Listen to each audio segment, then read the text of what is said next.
Disparue dans la nuit du 15 au 16 décembre 2020, Delphine Jubilard comptait refaire sa vie avec un homme surnommé l'amant de Montauban et avait fait part de son intention de divorcer de son époux Cédric.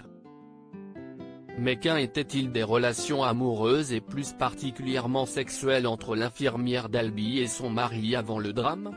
Ronan Folgoa, journaliste au service police-justice du Parisien, a répondu à cette question dans le podcast Code Source du journal.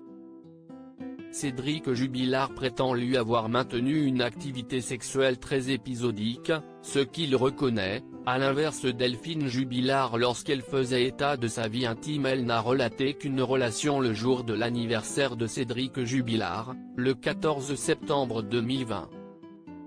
Donc là, si est une contradiction, elle est posée sur la table. Considéré comme le suspect numéro 1 dans cette affaire, le peintre, plaquiste de 34 ans a été incarcéré depuis le 18 juin 2020 à la prison de Cesse près de Toulouse pour homicide par conjoint.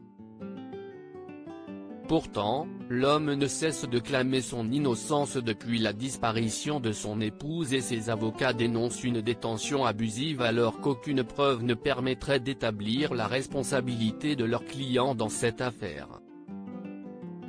Placé à l'isolement, le papa de Louis et Delia, 7 ans et bientôt 2 ans, n'a droit à aucune visite a récemment confié être au bord de l'épuisement psychologique.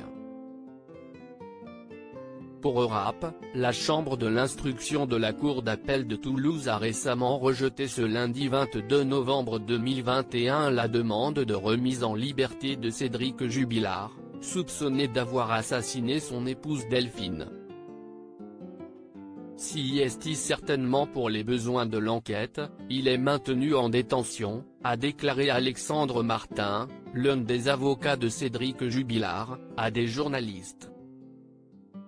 Retrouvez le podcast « La nuit où Delphine Jubilard a disparu », dans son intégralité sur le site du Parisien. Cédric Jubilard reste présumé innocent jusqu'au jugement définitif de cette affaire.